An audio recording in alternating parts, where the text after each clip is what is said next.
ಬಿರುಗಾಳಿ ಎಬ್ಬಿಸೆ ಬಿಡ್ತು ಹೂವಿನ ಬಾಣದಂತೆ ಸಾಂಗ್. ಬಾಣದಂತೆ ಯಾರಿಗೂ ಕಾಣದಂತೆ ಹಾಡಿದ ಸಾಲಿನಲ್ಲಿ ಓಡಿದ ಪ್ರಾಣದಂತೆ ಶೀತಲವಾದಂತೆ ಬಂದ ನೀನು, ನೀ ಬಂದ ಮೇಲೆ ಬಾಕಿ ಮಾತೇನು.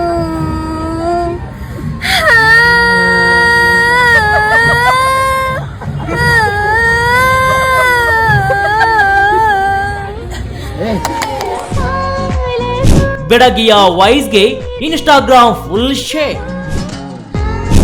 ಲಕ್ಷಗಟ್ಟಲೆ ವ್ಯೂಸ್ ಒಂದೇ ದಿನದಲ್ಲಿ ಸ್ಟಾರ್. ಈ ಸೋಷಿಯಲ್ ಮೀಡಿಯಾ ಬಹಳ ವಿಚಿತ್ರ ಕಣ್ರಿ. ಯಾರು ಯಾವಾಗ ಅಥವಾ ಯಾವ ವಿಚಾರ ಹೇಗೆಲ್ಲ ವೈರಲ್ ಆಗುತ್ತದೆ ಎಂದು ಹೇಳುವುದು ಕಷ್ಟ. ರಾನು ಮಂಡಲ್, ಕಚ್ಚಾ ಬದಾಮ್ ಭುವನ್, ಡಿಂಗ್ಚಕ್ ಪೂಜಾ, ಕಾಫಿನಾಡು ಚಂದು, ಕುಂಭಮೇಳದ ಮೋನಾಲಿಸಾ, ಹೀಗೆ ಯಾರ್ಯಾರೋ ಸೋಷಿಯಲ್ ಮೀಡಿಯಾ ಸೆನ್ಸೇಷನ್ ಎನಿಸಿಕೊಂಡ್ಬಿಟ್ರು. ಆ ಸಾಲಿಗೆ ಹೊಸ ಸೇರ್ಪಡೆ ಆಗಿದ್ದಾಳೆ ಈ ಯುವತಿ. ಒಂದೇ ಒಂದು ರೀಲ್ಸ್ ಇವತ್ತು ಯಾರ್ಯಾರನ್ನೋ ಫೇಮಸ್ ಮಾಡ್ಬಿಡ್ತಿದೆ. ಯಾಕಂದ್ರೆ ಇದು ಸೋಷಿಯಲ್ ಮೀಡಿಯಾ ಜಮಾನ. ಜನ ನಿದ್ದೆ ಮಾಡೋಕ್ಕಿಂತ ಹೆಚ್ಚು ಸಮಯ ಸೋಷಿಯಲ್ ಮೀಡಿಯಾದಲ್ಲೇ ಕಳೆಯುತ್ತಿದ್ದಾರೆ. ಕಳೆದ 3-4 ದಿನಗಳಿಂದ ಹೂವಿನ ಬಾಣದಂತೆ ಹಾಡನ್ನು ಜನ ಗುಣಗುವಂತಾಗಿದೆ.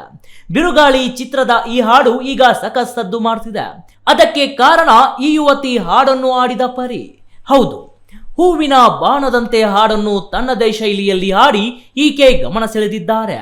ಸ್ನೇಹಿತರ ಎದುರು ನಿಂತು ಆಕೆ ಹಾಡು ಆಡಿದ್ದು ಅಕ್ಕಪಕ್ಕ ಇದ್ದವರು ನಕ್ಕರು ತಲೆ ಕೆಡಿಸಿಕೊಳ್ಳದೆ ಆಡಿದ್ದಾರೆ. ಬಳಿಕ ಎಲ್ಲರೂ ಚಪ್ಪಾಳೆ ತಟ್ಟಿ ಆಕೆಗೆ ಮೆಚ್ಚುಗೆ ಸೂಚಿಸಿದ್ದಾರೆ. ಇನ್ಸ್ಟಾಗ್ರಾಂನಲ್ಲಿ ಶೇರ್ ಆಗಿದ್ದ ವಿಡಿಯೋ ಲಕ್ಷಗಟ್ಟಲೆ ವ್ಯೂಸ್ ಸಾಧಿಸಿದೆ. ಸಾಕಷ್ಟು ಜನ ಮೆಚ್ಚಿಕೊಂಡಿದ್ದಾರೆ. ಇನ್ನು ಈಕೆ ಆಡಿರುವ ಹಾಡನ್ನು ಬಳಸಿಕೊಂಡು ಕೆಲವರು ರೀಲ್ಸ್ ಮಾಡಿ ವೈರಲ್ ಮಾಡುತ್ತಿದ್ದಾರೆ. ಅಂದ ಹಾಗೆ ಈ ವೈರಲ್ ಯುವತಿ ಹೆಸರು ನಿತ್ಯಶ್ರೀ. ಕೆಆರ್ ಪೇಟೆ ಮಚಲಿಕೊಪ್ಪ ಗ್ರಾಮದ ನಿವಾಸಿ.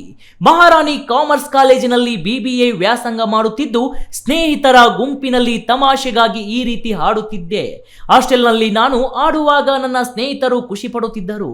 ವಿಡಿಯೋ ವೈರಲ್ ಆಗುತ್ತಿರುವುದಕ್ಕೆ ಖುಷಿಯಾಗ್ತಿದೆ ಎಂದು ಯೂಟ್ಯೂಬ್ ಚಾನೆಲ್ನ ಸಂದರ್ಶನದಲ್ಲಿ ನಿತ್ಯಶ್ರೀ ಹೇಳಿದ್ದಾರೆ.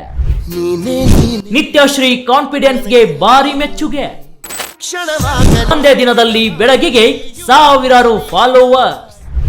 ಮೈಸೂರಿನ ಕಲಾಮಂದಿರದಲ್ಲಿ ನಡೆಯುತ್ತಿರುವ ಗೌತಮ್ ಟ್ರಸ್ಟ್ ಶಿಬಿರದಲ್ಲಿ ಸ್ನೇಹಿತರ ಜೊತೆ ನಿತ್ಯಶ್ರೀ ಭಾಗವಹಿಸಿದ್ದಾರೆ.